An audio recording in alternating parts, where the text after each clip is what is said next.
I'm definitely nothing special. I hated school. I wouldn't say I'm extremely educated. I didn't go to uni. I think in the first month it was like a couple grand. Second month was like a few grand, and then went up for 5 grand, then it was like 10 grand. So I started making more money selling this course, doing less work than I was doing the mobile detailing business. How do more people not see this? There's so much wealth in the world and so many people are wealthy. It shouldn't be too difficult for me to at least grab a small portion of it. What are they doing that's so magically different to what I'm doing? A man with one of the biggest social media followings in New Zealand, Aaron Wilton-Jones from the Auto Clean Academy, and a number of other things which we will get into. Mate, thank you for making some time to shoot the shit today. Yeah, for sure. Appreciate it. Thanks for having me. Let's start with the Instagram following, etc. For those of the audience who don't know you, when did that start? And take us through a bit of that journey, and then to sort of some high-level numbers across Instagram, YouTube, TikTok these days of where you're at. For sure. So I guess like the backstory is I started a mobile car detailing business like during COVID. We kind of lost my initial job, what I was doing at the time. So I was like, I need to make some money, I need to do something. And I just saw car detailing as a real low barrier sort of business to start. Started making some cash. And quickly realized that social media was a huge and necessary thing for growing a business. And car detailing being such a satisfying transition, it was quite easy to create videos that were interesting and satisfying for people to watch.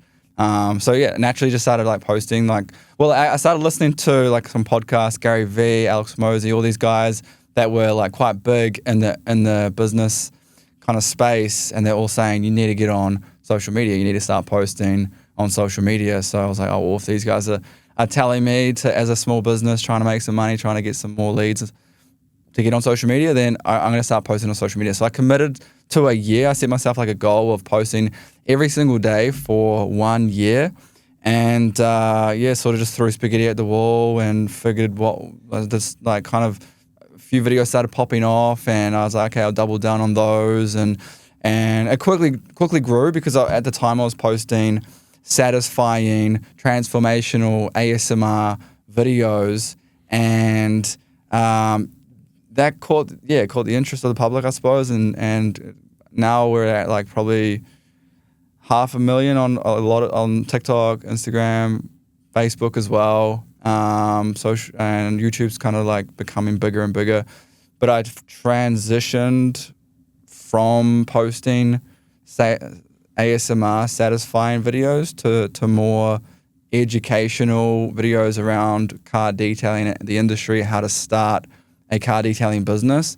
I guess like through that process, I was posting a lot of videos. I'd get a lot of like young guys messaging me, asking me questions about how I got started and how they can get started. So I kind of fell into that mentor role by just naturally answering their questions. And I was like, oh, well, if people are interested in this, there's a demand for it. Maybe I can somehow like make some money off this at the same time as like growing my mobile detailing business, right? So, and I realized, there's a lot of money on the online space. Like, surely I can monetize my audience and make some money there off of these guys, off of the demand. People are interested in starting and learning more about car detailing. So, yeah, I guess that's it in a nutshell.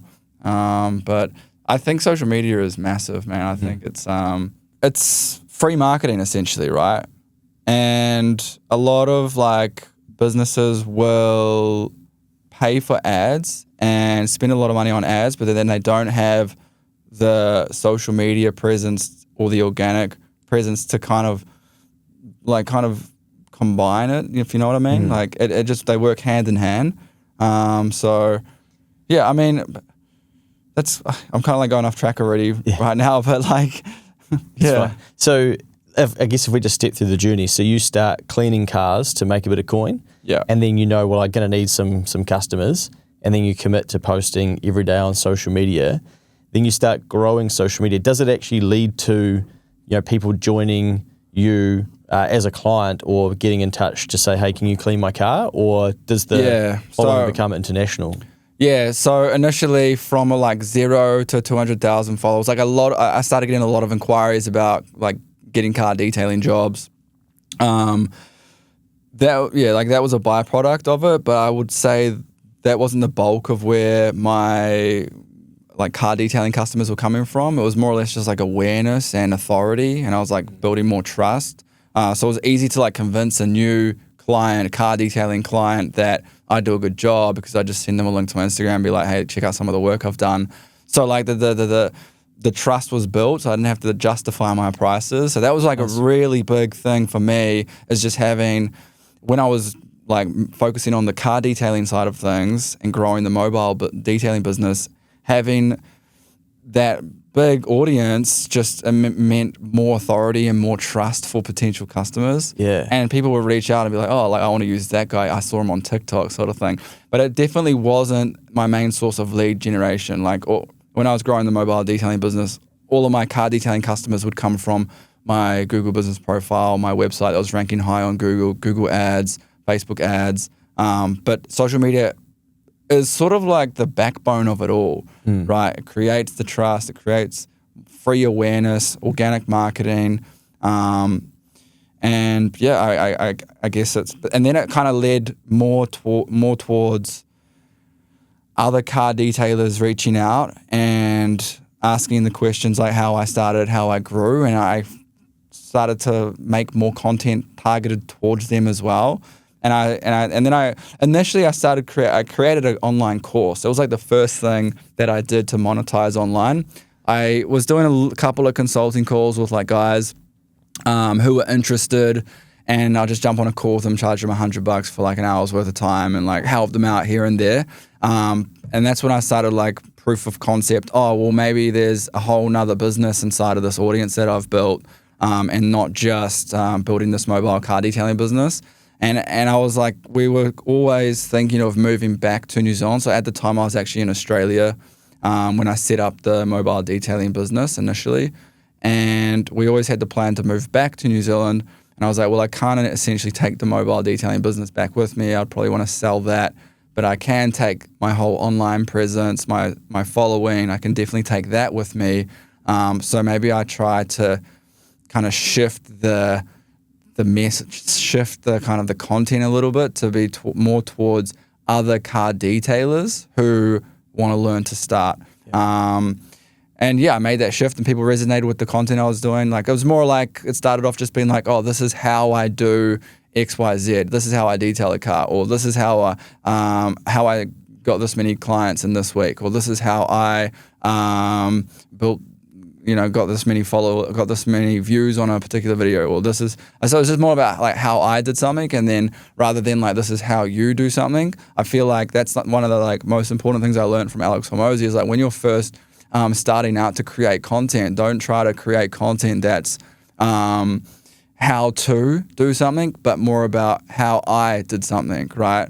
How did you get from like X to Y or whatever? Yeah, that's a good distinction, because I think a lot of people don't start something because they assume that they need to know everything, which keeps a lot of people out of the game. But often I think people underestimate how much they've already done themselves, and if they were just talking about that a bit more, then they would realize that they could build an audience, create content, monetize it, get a pay rise, move up the ladder, etc. in their role. But I think people are scared to talk about what they are doing as well, but it's a great way to build an audience, right? Yeah, 100%. So yeah, I made that shift, started speaking to other like small businesses, car detailing businesses, and guys who wanted to start.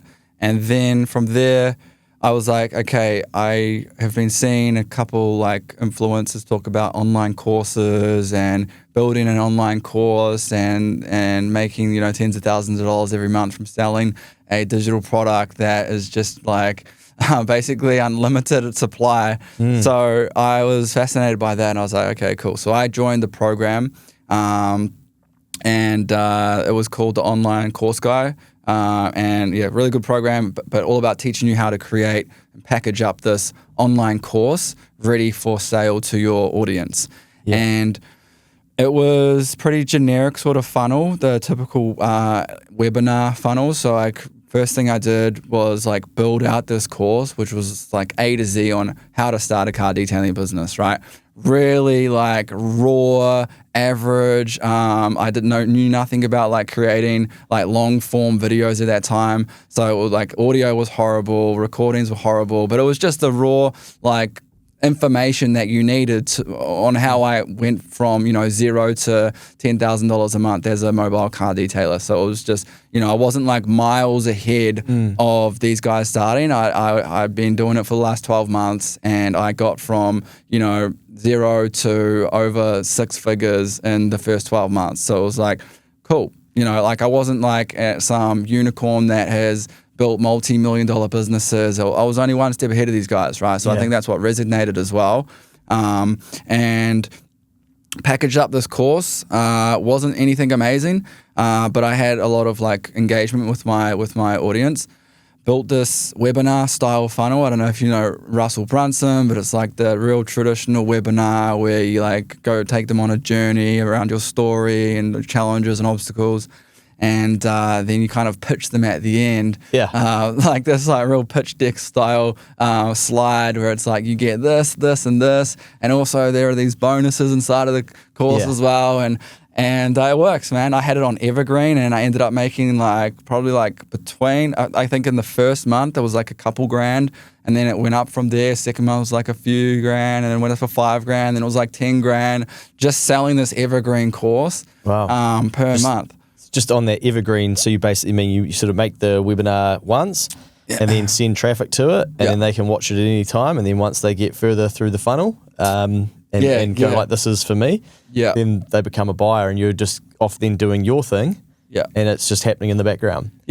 So to go with, so basically I just had a link to the webinar. It was like a sign up, like a landing page, opt-in, and then that'll send out like some email sequences, like it wasn't nothing crazy, but it was I ironed it out as we went. And I think the webinar is probably like an hour and a half long. And then the end of it, like I said, I pitched them and then they have I was running this thing called deadline funnel and it was like a time limit countdown to actually like sell the course. Yeah. And then along with it was a community as well. And we were using Kajabi at the time. So we used that for probably like a year and a half. And then I realized it wasn't like, it was a low ticket item. So we're selling it for like $500 US. And it was like unlimited access to the community. It was unlimited lifetime access to the course.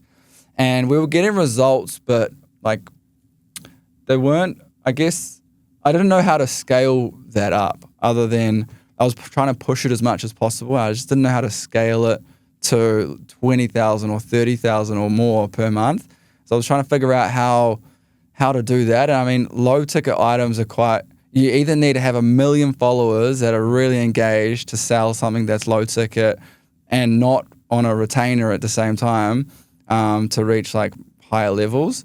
And that's why I started like leaning into more high ticket, and I was like, oh, well, maybe if I instead of selling something for 500 USD, maybe I sell something that's like, 3,000 USD or like, New Zealand terms, we'll just something that's like 5,000 New Zealand dollars as opposed to like 700. Because then I don't have to sell as many, can deal with less clients, get better results, and ultimately make more money, right? Yeah. So whilst doing all of this, you're still running the mobile detailing business. So I started making more money selling this course, doing less work than I was doing the mobile detailing business. So I was quickly like, okay, well, where do I want to put more energy right now? Yeah. And the thing that's making me more money with less work, or the thing that's, but the battle that was going on in my head, and I still sort of deal with this battle, was like, if I'm not on the tools, if I don't have a detailing business, who am I to talk about starting one? But I know I've had lots of like mentors say that's just a limiting belief. You're teaching what you did and how you did it. You actually did do it. So it's, it's just a limiting belief sort of thing. But yeah, I kind of always want to sort of have hand in the business a little bit. Yeah. Then at least you've got real life experience right now of like what's working, and you're testing these things too, right? And then if it is working, you can say to your audience or your students effectively like, hey guys, this is working, roll this out. Yeah. For sure. So yeah, I think it's important, but it's definitely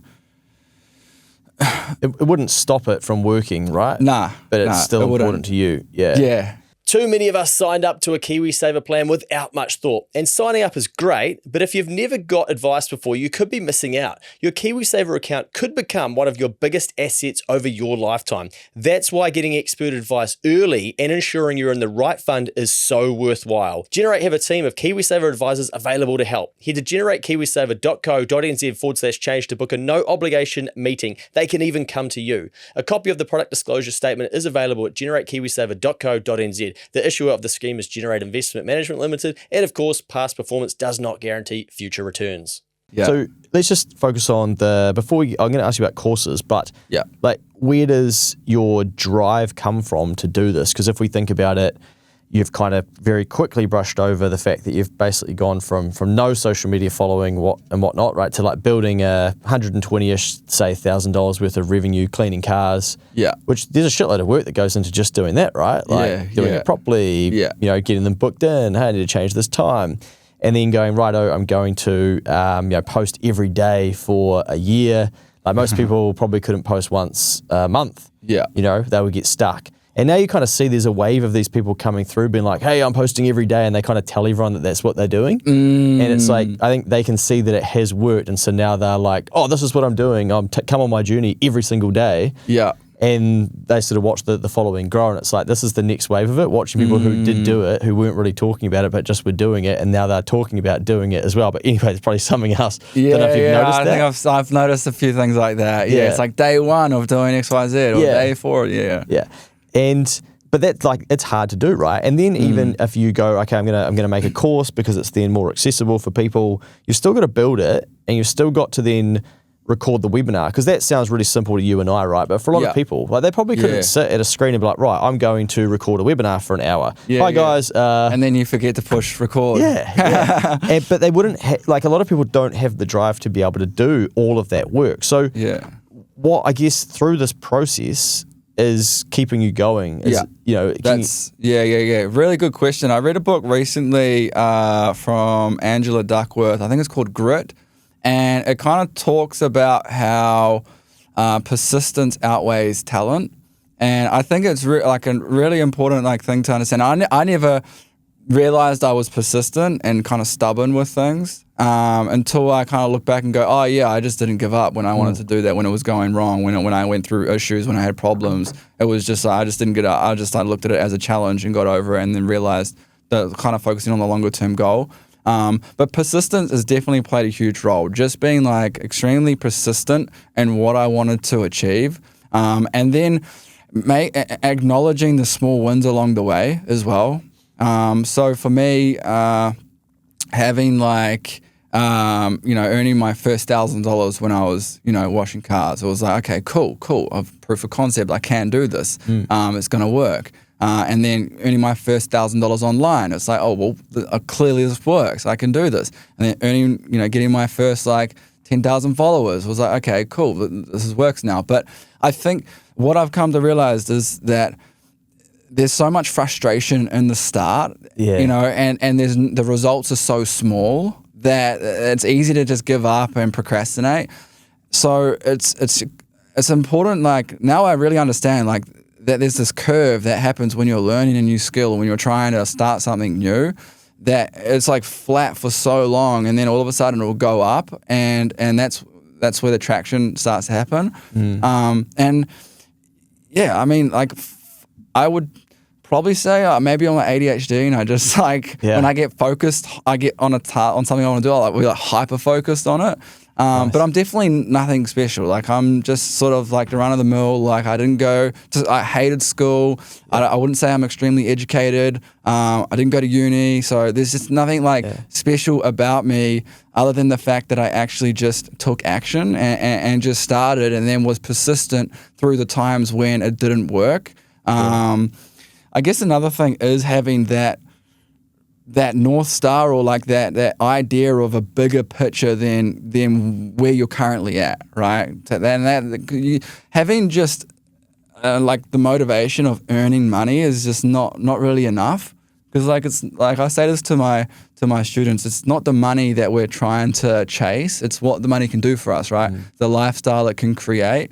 So if you can kind of visualize a lifestyle that you want as opposed to just wanting to hit 10,000 a month online, it has more meaning behind it. You know, it has more like purpose, and that's what will give you the motivation to go through those harder periods, because it's gonna be hard. Like it's no walk in the park, and trying to juggle two businesses. You know, the physical detailing business and the online business. Like it's not easy. You know, and if most people who are interested in like going online or learning a skill and then monetizing online, there are like so many variables involved. You have to juggle the thing that you're doing, the business or the job that you're doing, plus trying to grow this online thing as well. So there's like, you kind of have to give yourself some slack. You are trying to do a lot of things, you know?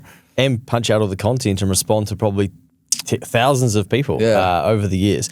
So you talk about North Stars. Is there anything you're willing to reveal in terms of what your North Star was, or if you can go, right, that's sort of what was driving you? Because I'd imagine a 10 grand US month the first time is epic. Yeah. The second time it's cool, like, oh, wow, I've done that again. Third, it's like, I think I know how to do this. Yeah. Fourth, it's like, it's only 10 grand, it's not really enough. How do I get to 12? Then you're at 20, and then you're like, wow, I'm making 20 grand. Like, if this is how the journey's gone, but just for helping people sort of understand how this stuff works, then you're at 20, and it's like one day you never thought you'd get to 20, but if you just got to 20, it'd be amazing. Yeah. And then you realize the 20 doesn't feel too much different to the 12, and really it doesn't feel too much different to the 10, but it's still pretty epic, and we don't want to go backwards. So, you know, it's very easy to get caught in that trap, right? Of like more followers, more cash, more. But what's the work that you've done internally yourself driving you to go like, okay, that's why I'm doing this? Yeah. Good question. I think I've always had this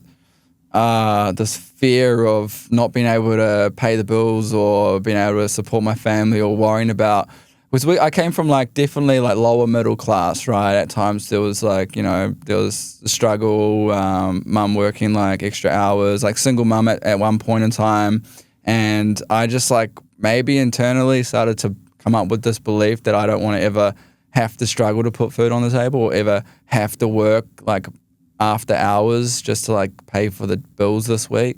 So maybe that was part of the drive, and I started to come up with this idea that I wanted to become a millionaire and set myself up so that I would never have to worry about paying the bills.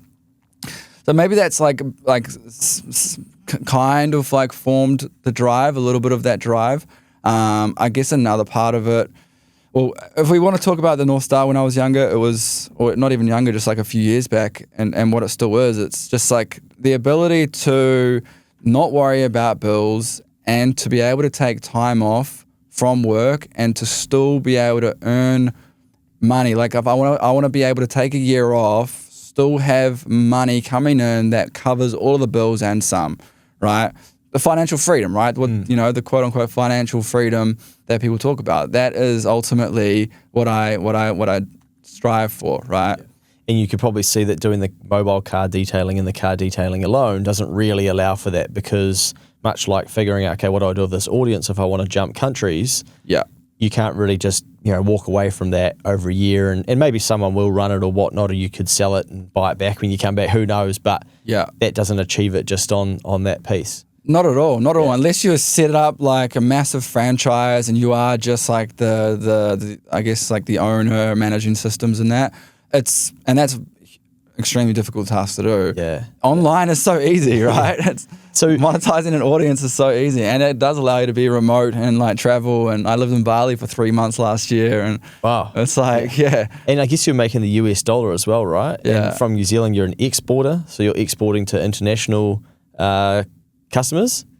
So probably 40%, 50% are in the US. Okay, 40% US, and then like what percentage would be New Zealand based? Quite a large portion, actually, just simply because I resonate with other Kiwis, right? Yeah. And they trust me because I'm a Kiwi and I've done it. Yeah. So I'd say out of my community right now, we've got about between 50 and 60 active members, and I would say there's probably 7 or 8 of them are Kiwis.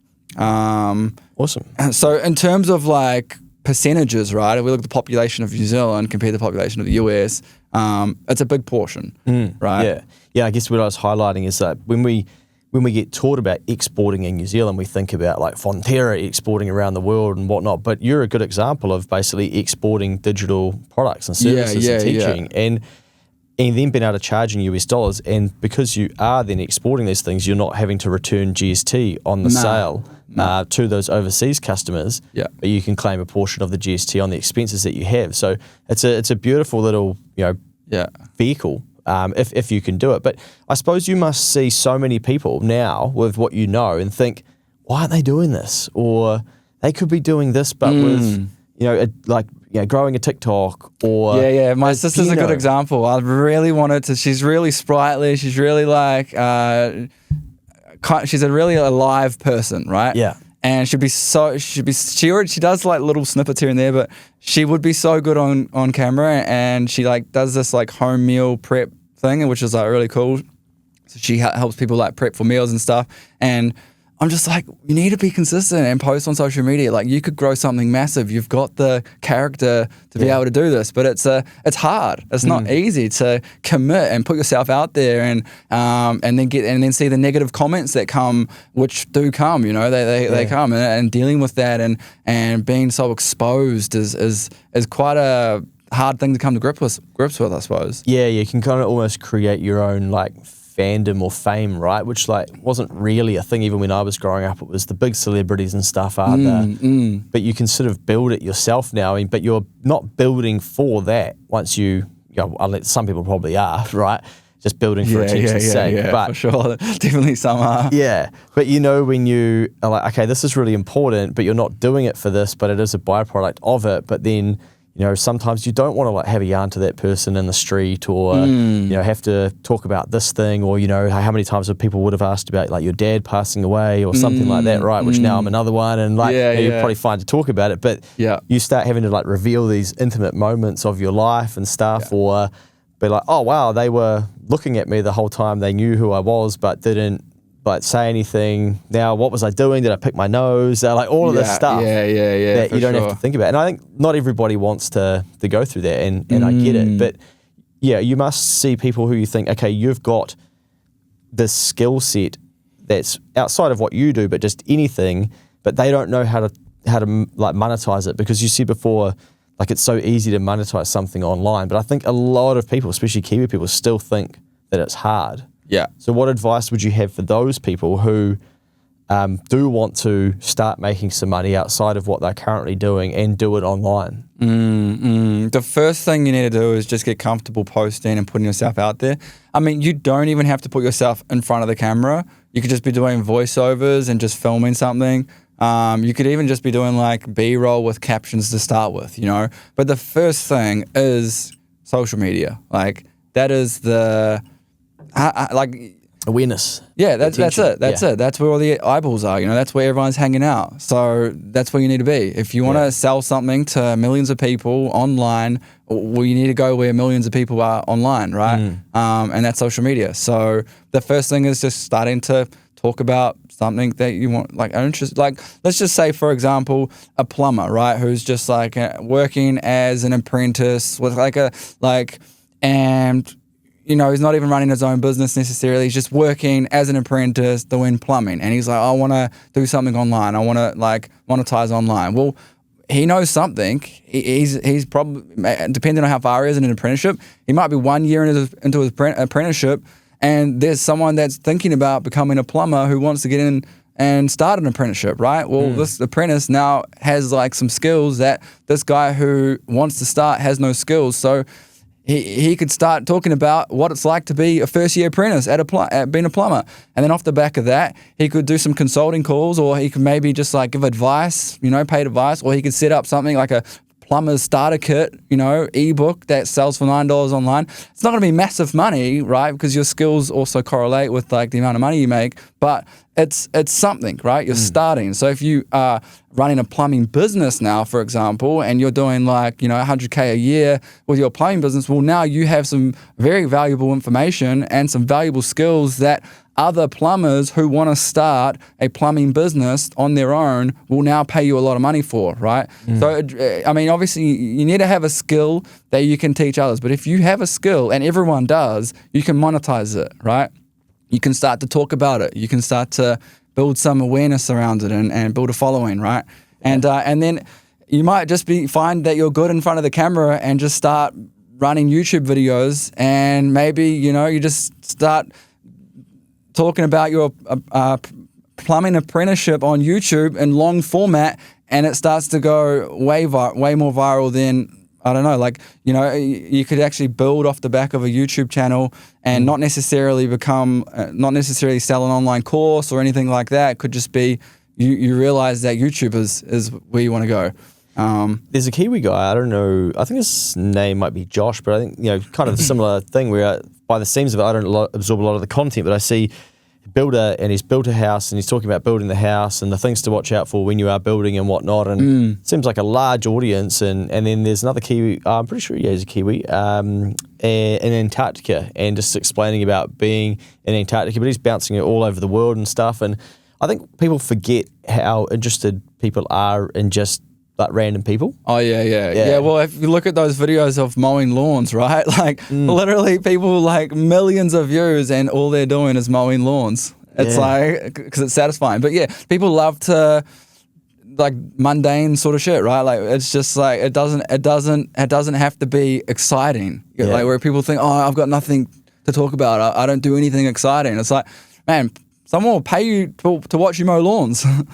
So on the course piece, because my perception in New Zealand is that there's this real skepticism that, courses are, they're selling a course, like just another fuckwit selling a course, all the stuff that you're seeing. You probably get some of this in your DMs and whatnot, but, your comments, hopefully not your DMs, but who knows. But do you think New Zealanders, do you share that? Do you think New Zealanders are quite skeptical about the whole online course piece? Yeah, I think that New Zealanders in particular struggle from tall poppy syndrome. And there's this like new space that's emerged over the last 10 years, which is the online business space, right? And it's big now because of social media. And I think New Zealanders are quick to be like, nah, it's a scam, that guy's been successful, so it must be a scam, right? And I think it comes down to, well, maybe not, but like I feel like there's a lot of tall poppy syndrome here. Other entrepreneurs or successful business owners or guys that just are trying to make it, talking about money even as a kind of a frowned upon topic in New Zealand, and it's almost like pushed under the rug in a way, so I kind of wonder if part of it is that people, they don't want to do it because a couple of reasons, not because they don't want to do the work, but because they're scared of realizing, fuck, this has been there the whole time and I didn't realize that I could do this. Yeah. And then they really, their life changes and it's, do you want to go on that journey? So then you spot somebody else doing it and it's almost like you hope that they're going to fail so that you can kind of go, fuck, that needs to be a scam because I don't want to have to believe that maybe I'm going to have to do that. And maybe they just don't want to do it and that's fine. But there's too many people now doing random shit, making money. And I obviously get to speak to a lot of them all the time where you're just like, how do more people not see this? Or, the fact that there's school as a platform where it's basically like built, the whole thing is there. Yeah. So very quickly, for those who don't know, you can have a classroom, a community. It's probably much like Kajabi, right? Do you use school? Yeah, I use school. Yeah. I use school now. We switched. Built by a Kiwi guy. Amazing, eh? Yeah. And Sam Ovens is a G. Yeah. But then it's again, like I mentioned Sam Ovens once on a YouTube, like, nah, you lost me, bro, I'm done. I'm unsubscribing. And I'm just like, bro, what's going on up here? We're looking for a reason to be like, no, that can't be it. Because I think a lot of us get taught that it's either good job, good degree leads to good career and good job lead to good income leads to good rental property leads to good capital gains, good life in New Zealand. Do that and shut the fuck up and carry on. But you've got all these younger people coming through being like, oh, cool. That ain't for me, man. I'm going to go and teach this online, or I'm going to do this. And I guess what happens when you do have that mindset shift, even as a Kiwi, and then you start looking at what people are doing online internationally, you're like, oh shit. Like, it's like you lift up the cover and are like, there's a whole new world in there. And you realize, fuck, I have been blind to this the whole time. And people are just off doing this stuff, and you're like, they're no different to me. I could probably be doing this. But I think we just lack that belief that it could be us. And even when we see other Kiwi people doing it, a lot of people are of that mindset of like, well, all good and well for them, but I've got a child. But, you know, like you said before, excuses, or something, right? It's like, you're like, you know what's I think is fascinating that you mentioned before that I think is going to change and is changing is that there was sort of this perception that ADHD is a massive like liability and a hindrance and whatnot. And now there's all these people that have been diagnosed with ADHD, but then you've just basically said like, oh, like it's a superpower. Like, it definitely can be. So then it'll be like, well, I don't have that. So like, how am I going? That's not what my ADHD's like. Well, I don't have ADHD, so how would I put it at our You know webinar? what that is? I think I don't know, mate. I would love to know. I think it falls into the victim mentality, and a lot of guys, a lot of Kiwis, I suppose, have that victim mentality where it's like, well, they've got that, and I don't have it, so it's not going to work for me. Just like you just said, and it's a full mindset shift, It's sad because there's so many good Kiwi people that like they've let themselves be wired somehow, shape or way, and you almost have to start at the unwiring stage to start with to then even have the open mind to think, okay, like, can I do this? And we had Luke Snedden on the podcast a while back, and he was talking about his wife, for instance, the same sort of thing where their baby was struggling to get to sleep, and so then they start putting a PDF together of things that they've done, and they start building out a community, building out an app, putting sleep consultants and stuff through the podcast. First message is like, they're taking advantage of people. There's a whole industry of these people taking advantage of people. That and it's like, they have hundreds of thousands of people who are happy customers with Google reviews and that have paid the money. They can ask for a refund if they're not happy. Like, yes, but like when you're vulnerable, you'll do anything. It's like, I get that. Like we all get that too. But they didn't ask for the money back. So maybe, just maybe, there's enough data to suggest that these are happy people. No, I'm not listening to that one, But that, I think, takes a conscious awareness of your own thinking and the roadblocks that you keep letting yourself put in front of you. And I think the course thing is like a good example at the moment where Kiwi people especially have dismissed it and gone like, nah. And now, because we've ripped on it so hard, we can't be seen to be the person doing it. And even like, I have a free course, or had, for Keep the Change, for people to work through to learn more about financial literacy. But it's like hundreds of people every month. They go and look at the end of the month, like, shit, epic, what's the progress? Like, oh, they haven't even logged in. So then I'm like, oh, I'm not going to make this free anymore. I'm just going to put a $49 notional barrier there, so that just the people who then do that actually use it, and then people who can get the free information if they need from elsewhere. I found that people that pay more tend to get better results. So I've like had similar courses and charge anything from $40 a month up to $1,000 a month for pretty much the same thing. And people that pay more, they get better results. And why do you think that is? I guess it's probably a more skin in the game. Right? And I agree. So there's more... But it's like more to lose in a way. So then you got to get it back. So if you're going to pay a PT $20 a week, but then you're going to pay one $200 a week, like which one are you going to train harder with? You're going to pay them $2,000 a week. Like you're going to be like, I need to, like, they need to know what they're doing. I need to be on with this, and I need to be able to generate probably, $1 million worth of returns from paying $2,000 a week to train with somebody. So I think it forces you, the more you pay, it forces you to figure out like what you will do with that information. And 100%. But unless you live in that world, people won't even know what we're talking about. It's like, once you're people will. Once you're in the course world yourself, right, you start to, even there's people who I've paid for mentorship. And then just seeing them come into my world, I'm like, fuck, I haven't done what I like once said I was going to that person. Or I see them doing something, I'm like, I know I need to be doing that, and I once paid them money. Like it's a reminder for me, get it done. Yeah. But I think a lot of Kiwi people as well, and this is probably part of the problem, is that we expect so much to be done for us or for free. Yeah. And there's so many safety nets around us, and even, interest-free university and things like this. They all look like great ideas on the outside, but it's like teaching us not to really put too much skin in the game. Yeah. And then when you say to someone like, now you need to put a bit more skin in the game, you need to pay some money to work with this person, or you need to invest into social media for a year, it's like, nah, they don't have grit or resilience to know how to keep going, or to even believe like, why should I have to do that? Yeah. Shouldn't it just come? What do you think is pushing that sort of narrative then? Yeah, I don't know, man. I think about this all the time, but I do think... Because New Zealand's not... If you look at like the other countries around the world, New Zealand's relatively new in terms of infrastructure, technology, and just like the population compared to like, I don't know, the United Kingdom or America.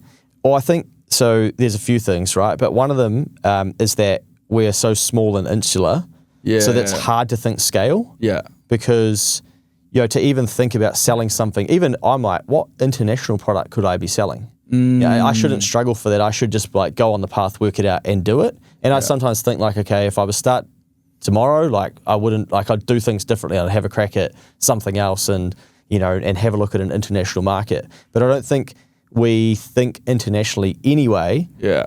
But our big international thinking is like, I'll go on an OE and I'll go and like have a holiday and see it all. Yeah. And then come back and be like, man, New Zealand's quite small, and it gives you a lot of perspective.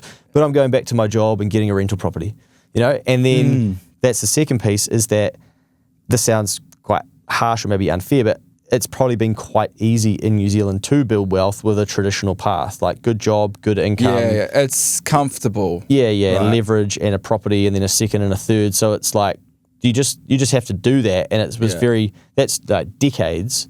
So it's been very like, well, why would I do risky shit over there when I can just do this and other people are, and it's the thing to do. And then I think now we're into a wave where younger people and just the economy's kind of broken away from that. There's more exposure, I suppose, to the rest of the world through social media. Yeah, bingo. Yeah. So we see and we're like, oh, okay, well that's, that's working for them over there. Yeah. But you've got to like want to do that. And so now, I think people will resonate with this. They're starting to hear from their parents, well, I never had those options. And we're like, yeah, well, okay, but like we can't comprehend that. But I think what they're trying to say is like, well, shit, I don't even understand. Like even my dad said to me once, it's like, mate, like where do these big goals come from? Like what are you doing, man? Like why are you thinking up here? Yeah. He's like, no one told me to do that. Yeah. I'm like, oh, really? And then thinking about it the other day, like I've always sort of listened to motivational content on YouTube and like, even Gary Vee, who you mentioned before, just like, okay, what are they trying to say in this hour and how could I apply that? And I'd be posting content at when I was still employed, like on LinkedIn, like, why are you doing that for, man? Like, who are you trying to be? What's the point of that? I'm like, fuck, I don't know, bro, but I just feel like something's here. I just gotta, have a go with it. So I think people haven't really been forced to do some of this stuff. And so then until you have people around you doing it, you're not getting like well, that's a huge one right there. Like, like the saying goes, like you become like the 5 people you spend the most time with. So if all of New Zealand have one sort of mindset and one idea, then of course that's going to trickle down to the rest of the nation or rest of the population, right? But I think it's slowly been unwound because there's people like yourself and whatnot that are out there doing these different things, so people realise, oh, okay, shit, it's not that you need to be making $1 million a month or whatever. And I do think that's part of it too, as we see these like big numbers on social media. And you think, oh, okay, well, like, how would I ever I don't know anyone making $1 million a month. Yeah, it's just too far ahead. Yeah, so this can't be real. But what I like about what you've done is gone, I think your whole proposition from what I've seen is basically like, I'll help you take your car detailing business to 20 or 30 grand of revenue every month. It's not like, make your first $1 million. It's nothing crazy. It's basically like, well, I've done this before. I can teach you how to do it. And then you are doing it. You've done it. You continue to do it, then you teach people how to do it, and then some of them want more access to you instead of watching the tutorials, I'd imagine they're like, well, bro, speed this up. I can afford to speed it up. Yeah. Like, and there's a lot of opportunities that come from it now. Now we have like a little sort of agency division where I've got like 2 guys that help with Meta ads, Google ads, and we actually now just like set up and manage like paid ads for some of these retailers now. So we've got them on like retainers and there's a whole nother like business model inside of the mentorship that's come of it. And we sell like a CRM sort of model. Like we use Go High Level, and I've white labeled it, and I can basically sell that as a software to detailers to use to manage all of their customers together on like a monthly membership. So there's so many different avenues and streams of revenue that can create just based off of an online audience, right? And doing, and then learning and being curious. Yeah, that's it. Like you said before, people were asking you why you were posting and why you were doing this, and you're like, I don't know, there could be something in it. And that, like, it's just being open-minded, being curious that there's something more, right? There's got to be something. I think I've always had that thinking. There's something more than this. There's got to be something more than this. Like there has to be something bigger than just what I see in front of me, right? Yeah. And I think that was taught by my dad. You mentioned before Dad passing. So I didn't probably mention earlier, like one of the drivers for me was probably him passing away and just stepping into this realm of shit. I got to be the man now. I got to be the one to take action and make it happen. No, my safety net's gone essentially. So that was probably 3 years ago now, and it was hard, but it was almost a blessing in disguise because it gave me more drive in a way, because it probably was like a bit of a catalyst that just changed my thinking from my safety net is now not there, because I never really looked at mum as like she's just like comfort, right? She's not like my monetary safety net. Dad was always business minded. Was never like extremely successful. We ran a bunch of different businesses and some of them failed, some of them took off. But it wasn't like he set up this massive empire, but he definitely helped me have a entrepreneurial mindset. And I guess when he passed away, I was like, shit, now that's gone. I actually have to be the man and step up and make it happen. In a way. Yeah, man, I can relate to that. I'm sure many people listening, both women and men, would be able to, but probably massively men, because I think we hear this quite a lot, right, where people lose their father and it's like that, oh shit, man, life's real. Yeah. And often, for a lot of us, we have grown up watching our father be the financial provider for the family, or especially if you've then had a solo mum in your life and things like that too. And then when they go, you're like, and no one cares. Like, 6 days after the funeral and shit, it's just like, oh yeah, look at my problems. Like, no one's Life checking in with you, bro. Like, I'm sure you found that too, where it's like, and you're like, whoa, man, this world thing that I'm in, all of a sudden is a lot different without Dad. Yeah, for sure. Yeah. So that's good that you've been able to take it and use it for. It's probably like sped up your journey, if anything, maybe. I definitely before that was living more of like a rock star lifestyle. Carelessly, partied heaps. Was working a job where I was jumping out of planes for a living. So I wasn't like focused on my career. I wasn't focused on making money. I was just focusing on surfing, having fun, jumping out of planes, with earning money to do it, and partying every weekend. And just living week to week sort of thing? And living week to week. Living week to week. So it wasn't until COVID happened where I was like, shit, I have to. And then obviously Dad passing, I was like, I have to make something work here. So on making something work, you chose cleaning cars. I was going to ask you about this earlier, but how important do you think it is to pick something that you actually enjoy doing? I don't think that's important. Really? Yeah. I think you have to tolerate it. Like, you can't hate the job that you're doing, obviously. Like, if that's not ideal. But I think that whole idea of finding something that you love and finding your passion is kind of just like leading you up to failure, because you're never going to actually find that, right? If you think about all of the Olympic athletes, right? If you ask them if they enjoy training, like most of them will say, no, they don't enjoy training. They enjoy the result. Yeah. Right? They enjoy being on the podium. They enjoy the race that actually happens after the training leading up to the actual race. There's probably parts of it that they enjoy, right? But it's not like they're super passionate about going and training. Okay, I think that's the same with your job. I think that there's going to be the results every now and then that you get from the job that you do. They're going to be amazing, but you're not necessarily going to enjoy the training part of, building the thing that you're building, right? It's going to be hard. It's going to be unenjoyable. It's going to be tedious at times.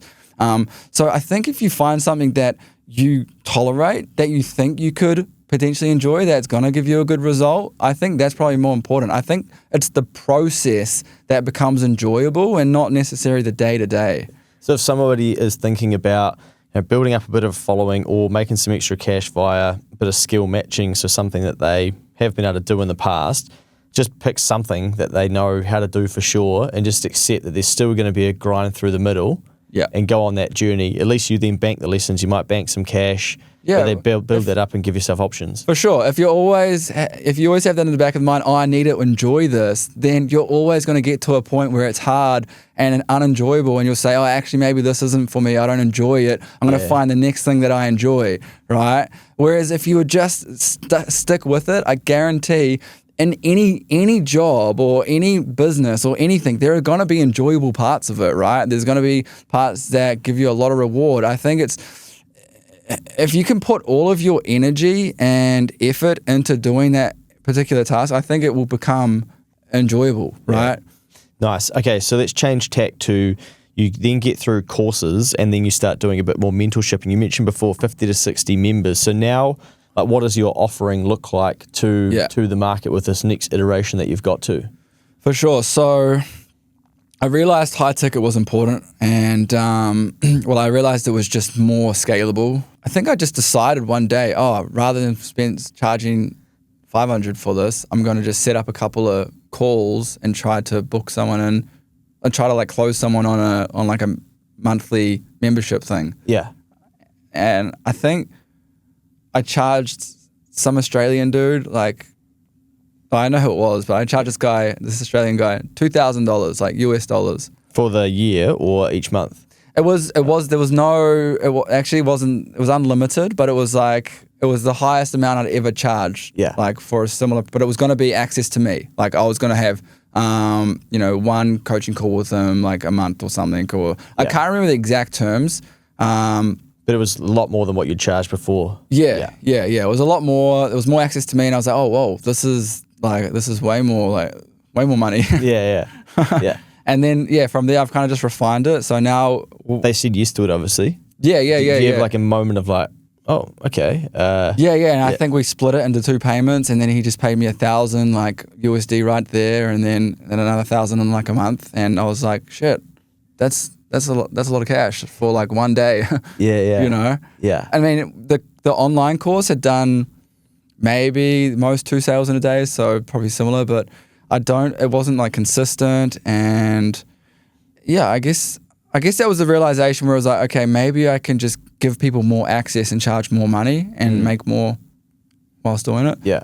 Because they probably want something different, right? They want that access to you, and they want more personalized. And answers faster, and basically here's my specific question, give me a specific answer, rather than just sort of watch this training and you should kind of hopefully know what to do. Yeah. So sure. Okay, so you got 50 to 60 members, and then they are paying. So right now, I'll kind of break it down for what the funnel was right now. I might use some words that people won't know, so I'll try and explain it. But right now, we funnel everyone from social media into a VSL / workshop. I'm testing multiple things. So I'm testing a 20-minute VSL, which is a video sales letter, against a 1-hour workshop, right? So those two are the test. But to keep it simply, I guess I'm sending all my traffic to a landing page. They opt in to the landing page to watch a free training. Yeah. Right? They go through, they watch this free training, which is the VSL, and then from there, they have the opportunity to fill out a survey, right? And then on that survey, there are some qualifying questions,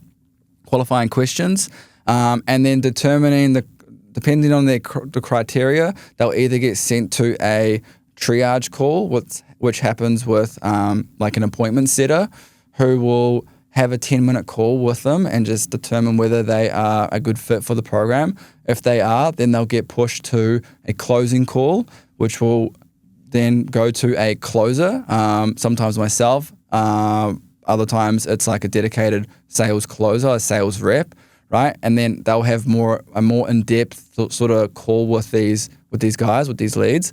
And that's typically around 30 minutes or so. And then from there, they'll sign them up to a like a $3,000 US 6-month program. That's all we have right now. So it's 6 months, 3,000 USD. Then they have the option of paying that as a monthly with a 6-month commitment, $500 a month, or they can pay $2,800 up front on the day. 2,000 how much? 800. Yeah, 2,800 up front on the day. So they save 200 USD if they want to pay up front. So sometimes we'll get people paying up front. Majority of people will just jump onto the monthly subscription or the monthly membership. And then after the 6-month commitment, it continues on a month to month, depending on if they want to stay inside of the program. So we do get guys that have stayed on, for multiple months. I got one guy in the program who's been in there for over a year and a half now, paying 200 USD a month. Right? Yeah. Nice. So in that 6 months, they've probably already validated their car detailing business. Yeah. So they've got some runs on the board already when they find you, right? Yeah. So the ideal customer or the ideal client, the student that I work with, is someone who is earning around $1,000 a month with their detailing business. So they have proven to themselves this works. They know this is what they want to do. They have all the equipment set up. That's just the easiest customer to work with, right? It's just like to get them from 1,000 to 5,000 per month, really easy, and then to go from 5,000 to 10,000 per month. A little bit more work, but still relatively easy, right? Nice. So that's the ideal customer. People starting from zero, little bit harder because they're normally working a 9-to-5 job as well. Yeah. They're normally, maybe they're in school still. They've got other commitments. It's more of a risk for them. They don't know if this is exactly what they want to do yet. It's just the idea seems cool. So a little bit harder, but still, get some really good results from guys who start from zero to, 5 figures a month. And if these people decide like this isn't for me, do you offer a refund, or do you let them walk away? Or so inside of the offer, we include a Meta ad setup and a Google ad setup, and then we teach them how to manage it along the way as well. So we don't actively manage it initially for them unless they want us to manage it on the back end. So that's included. So with that, it's no refunds, right? Because we're setting up these assets for them. Yeah. And then we'll set up a website for them as well, right? Gotcha. Which is, and then, so you're basically getting them traffic as well, plus building them websites that convert so that they've got. Yeah, so I mean, the offer, that's why the offer I have right now, it's working so well because there's an element of done for you work. Nice. Yeah. So we actually set up their ads, we set up their website, we teach them how to do everything. Yeah, nice. Right? 3Gs. Yeah. Which is cheap in the online world. Yeah. Well, I guess they can make that back so quickly because they're mostly going to be themselves going out there and detailing cars, right? So you can probably, it's not hard for them to quantify like, I've made this $3,000 back 5 times over. Yeah. Quite quickly. Yeah, easily. Nice. Yeah. A 3K is cheap. For what I'm doing in the online world, but I struggle with charging more, and I've had so many guys tell me, dude, you should be charging $5K minimum for what you're doing right now. Yeah. And it's because, I mean, like, I want to make it accessible. Like, my target audience, they're young, they don't have finances, they're not educated necessitaling. So it's still a big risk for them, right? It's probably one of the biggest transactions they've done in their life. For sure. Yeah, exactly. See, it's funny, we were talking about courses before, but the fact you're even talking about video sales letter, like I feel like in New Zealand, every time you say the word sales, people are like, oh, I spotted it. They said sale, but you're just trying to sell me on a scam. Yeah. But we'll go to Briscoe's every long weekend. They'll be like, yeah, they've got a sale. It's epic. I definitely go this weekend. But as soon as it's somebody else, like, sale. And then you do triage closing and stuff. People, I think Kiwis are also like, I knew what was going on, so I didn't. But these people going through this process, you're trying to get them to a point where you go, before you give me this $3,000, like you need to make sure that you're committed to this. Basically, don't waste our time. And that people see the sales process as a bit of a, oh, you're doing all of this to get them to give over the $3,000. You're basically trying to weed out the people where you're like, I don't want people in here that aren't going to do the work, because it just disrupts what's actually working over here. For sure. So that whole process is designed to weed out, the people, 100%, but also convert the people, and also guide them down to making a decision, right? Because we need guidance, right, to make decisions. Sometimes a little bit of persuasion, you know, but it's a good thing, because what's the opportunity cost of not starting this detailing business, or not getting the guidance from us to, shortcut your way to X amount, right? Yeah, nice. Yeah, that's the thing. Like but that's not how people think. It's not how people think, but it's like we're almost doing you a disservice, right, by not trying to persuade you into using us, because we know we can get you results. Yeah. You're right. Do you want to grow your detailing business, or do you want to do it by yourself? I mean, I deal with this in our accounting business, where people will use us for maybe, say, their first hire, or understanding cash and cash flow and things like that. And we've seen all the same problems. So we design, a offering that will help them through that. But every now and then one of them will get to the point where they're like, oh, I just don't have the time to do this right now. And it's like, the whole point of doing this is so that you get the time so that you can do it, but they can't see that.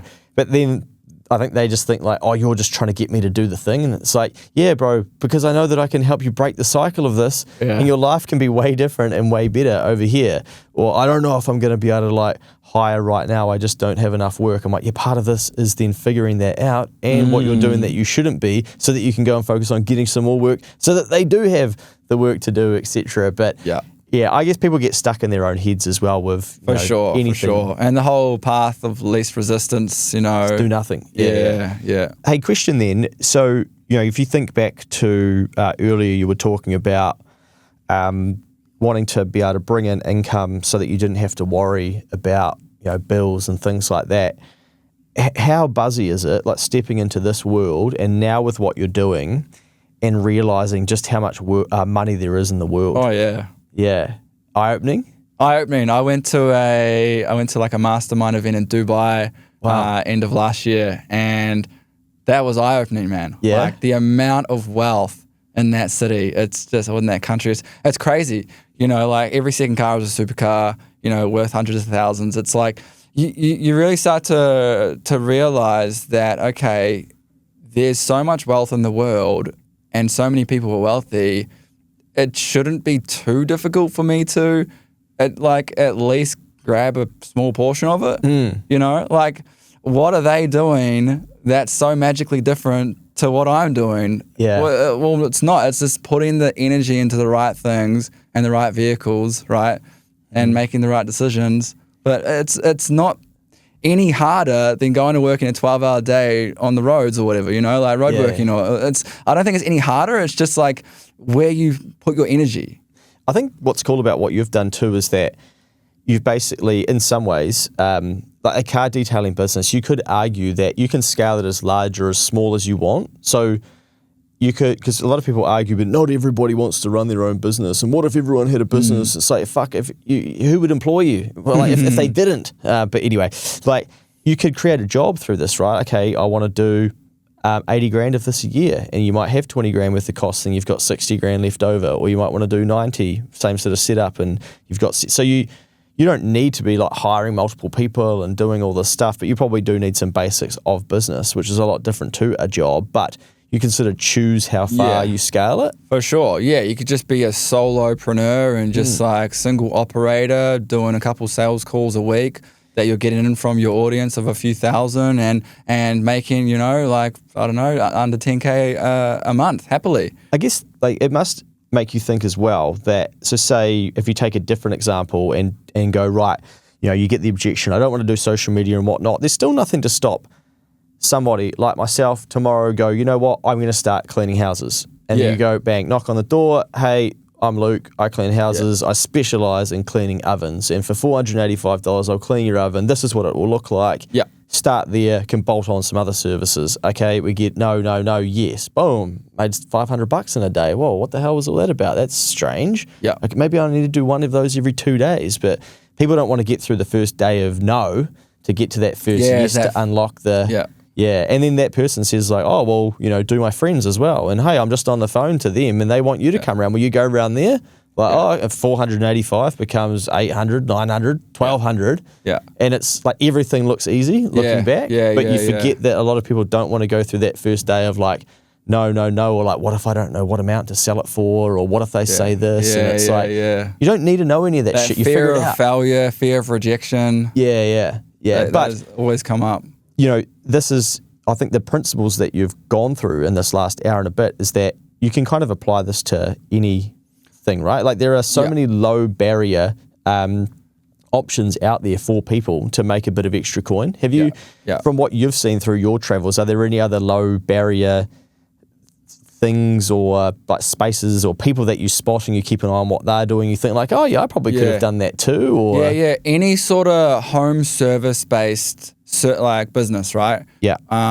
Any home service, like you said, cleaning, window washing. I had a guy come and run a workshop for us. He was only 18 years old and from Canada. He set up a window washing business. It was just him the first year. He did maybe 40,000 over a year of just washing windows. Second year, I think it was, he did like 170,000 washing windows. And it's like, it was him and he had a team of guys and 60% of their clients came from door knocking. Wow. Right? Literally just getting out there, knocking doors and getting rejection. And it became a numbers game for him.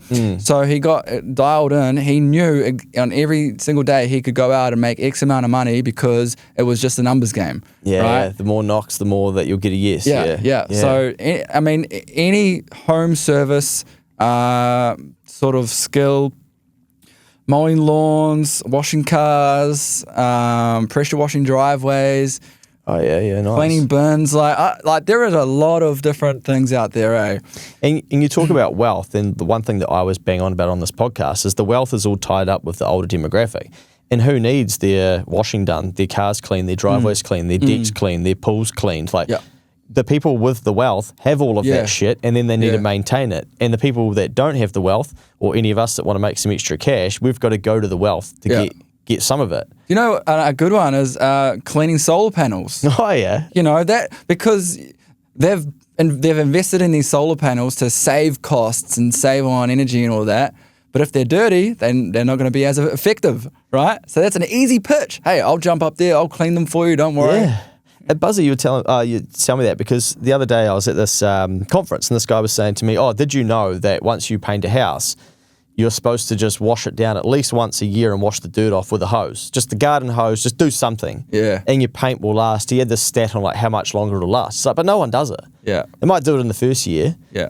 And I was like, man, like you just don't think about that. But that dirt starts eroding or, eating into the paint and whatnot, and then eventually you have to do the paint job sooner. So it's like people just need to go around and hose off their house, but like they won't do it. And it's again another example of how like lazy people are. So therefore, well, you could probably offer convenience and say, well, I'll do it for you. Yeah, for sure. Go and just hose their house down. But these things that you can do to make money. Well, these are all simple. these are all no skill sort of jobs that you can start. You don't need to go into an apprentice. These are all just straight out of school, no skills involved. It's not rocket science to clean solar panels or mow the lawns or pressure wash some driveways. Do a little research crash course here and you can go and sell your time for money and become a solo entrepreneur basically. Yeah. Back to that question about, how much money's out there. And I wonder if this is part of it for New Zealanders, is like because again we're smaller and our economy's not massive, like we don't see this stuff, but now we're seeing more of it online. But I can't remember the exact wording, but it's I think it's a Jim Rohn or someone like that where they say, once you start and go looking for money and you start getting some things going, there'll be so much coming at you that you'll wonder like where's it been the whole time? Yeah. And it's funny how I can't remember exactly how he words it, but I don't know what you're referring to, but okay. I know like what you mean. Yeah, and it's like your journey and very much the same for me. When I heard that, I was like, okay, this sounds great, but it's not really what's happening. So I hope that is how it works. But your mindset goes from I want to be able to cover the bills to then you go on a journey and you have a meaning and a reason to do more than just basic, because you could just cap out it. Okay, I can cover the bills. Like you could get a job to do that, and then you'd be like, okay, well I don't really need to worry about it. But there'll be an emergency, then you do. But anyway, you can see that stuff. So then you've got to think bigger. You do bigger, and then you realize like, shit, I could do a course. I could do mentorship. Oh, that guy's paid $2,000 for it. Like that's $2,000 in one day. A lot of people will never make that in a day, or won't make that in a week, right? And you do it in a day, and you think like, oh. And it opens your eyes to like, how did I not know this? Like, has this cash all been there the whole time? Yeah. And I think a lot of Kiwi people, we get like stuck in that bit and never get to like see too many people that are doing this or talking about this to then have the belief that, oh, I could do that, or that's true. So then we do stick to the good career or good job. Yeah, for sure. I think there's like an abundance mindset and a scarcity mindset, and a lot of people come from a scarcity mindset. Oh, there's not enough. Things are too expensive. I can't afford it, so why would someone else want to pay for that? As opposed to the abundance mindset, which is, complete opposite. There's a lot of money out there. People can afford what I have to sell. People do want to pay for things. Things aren't too expensive. And that shift helps grow a business, right? That mindset shift will help you sell your services. And that, like money attracts money, I suppose, Well, if you knock on the door and you see this dirty house and you think like, there's no way they'll want me to clean this. Yeah. Then you probably find that's your outcome. It's hard to explain that. I know that you get it, but your brain, you've got to be like, fuck up. Like, there's no data to suggest that. There's actually every piece of data that they do want you to do that. They haven't done it. It's dirty, but it's very easy for the brain to be like, they clearly don't care about me, like they're a clean house. But maybe they're just waiting for that person. But if you believe when you knock on the door that they won't want to do it, then you're probably going to say something like, oh, I don't suppose you want to get your house clean day, like there's probably no reason you want to do that, eh? And they're like, no, you've just kind of told me I don't want to. And you're like, didn't think so. Nah, all good, I'll go to the next door neighbour. And you're like, I knew it wouldn't work. And your brain convinces you to act like the person that won't get the results that you actually do want. For sure. So if you knock on the door and say, hey, I've noticed that your house is a bit dirty, but the rest of the place looks great. Is there something holding you back from cleaning this?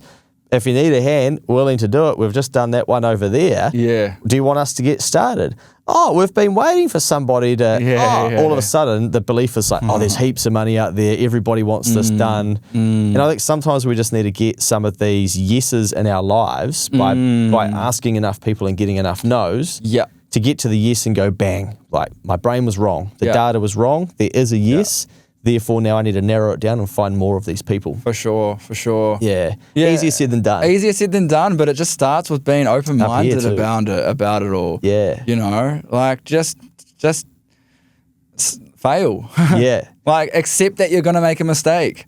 Like accept that it's okay. Like humble yourself to fail, to make a mistake, to embarrass yourself. Yeah. To put yourself in an awkward position that is uncomfortable. It's okay to do that, What's next on the roadmap for you, mate? Now that you've got the membership running, you're running your business as well. Like behind all of this, you're still running a car detailing business and cleaning cars. Yeah, for sure. I mean, it's something that I'm constantly tossing up between like, do I want to go down this pathway? Do I want to go down this pathway? I've contemplated like setting up another social media profile that focuses just on Aaron Wilton-Jones as like a brand, helping others get going from service-based businesses into the online space. So, I mean, that's a potential opportunity that I want to look into. I might play with later on, but I've just taken over full ownership in the physical shop that we own. So that's taking up a lot of my time right now. Just setting up better systems there, kind of automating it. We've got two full-time guys down at the shop. I want to build that to 4 guys and build that shop up. But the online business is definitely the focus. It's the online business is the meat and potatoes. Like that is like what's enabling me to have these other projects and stuff. So I definitely will continue to grow that, and hopefully, I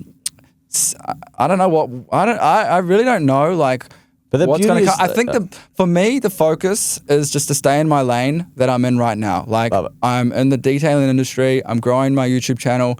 I'm helping guys start businesses, and I'm growing my own physical shop at the same time. And like that's the goal. I don't really the North Star, like we touched on earlier, is to build a lifestyle where I'm financially free and don't have to worry about going to work. That's the North Star. But in terms of like where I'm at right now, I'm staying in my lane. I'm loving what I'm doing. I'm just going to continue to progress. Like that, mate. I was about to, I was trying to interrupt there to say it's good. Like you don't have to know. Like I think a lot of people always, they've got to be like, what's the next thing and whatnot. But in your world, in this world, it's very easy to have the next thing, but for actually to be the wrong thing, right? Yeah, shiny object syndrome. Yeah.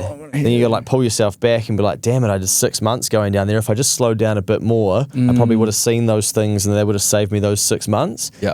And I see it all the time in the business world and especially in the shiny lights of all the things that we could be doing, but just because we can doesn't mean we should, right? Yeah. So if people want to come and see your work in person, so that's Tauranga, right? Tauranga, Mount Maunganui, 10A Aerodrome Road. It's called Auto Clean Premium Detailing. And if you want to check me out online, Auto Clean Academy on all of the socials. And Can't miss them. TikTok, YouTube, Facebook, Instagram. Yeah. How do you manage like that many like audiences and Well, honestly, I don't post as often on short form social media anymore. I'm putting more focus into YouTube now. Yeah. As I said earlier, I was posting consistently every single day, but now it's more or less like one per week on short form, but it's more quality, right? Yeah, nice. And it's just like more, I'm putting more energy into that one post I'm doing per week as opposed to just trying to post as many times as possible. But yeah, it's so I'd imagine those longer form ones are probably going to be more ideal to go through the academy, right? Yeah, for sure, 100%. Gotcha. Yeah, even short form is good for it. All right, mate. Well, fascinating. I think we could probably do 3 hours, but we'll leave it there to start with. I think we'll have to check in on where your journey's going in the future. But again, if people want to find you, so Auto Clean Academy. Yeah. If they just search for that, Google it, you pop up everywhere. You've got your own podcast as well. Yeah, it's called Business for Detailers. Try to put out one a month. Nice. There's about 20 episodes there. Even like some of the content that you have on Instagram specifically towards detailing. I think these are good business principles for Kiwi business owners. Exactly. Even around like mindset, charging what you're worth, value, like all these things. I'm like, this is applicable to so many more industries than probably what 100%. I mean, the fundamentals of what I teach are sales, marketing, and a client acquisition, essentially. Yeah. And then doing a good job for them, right? And then, happy days.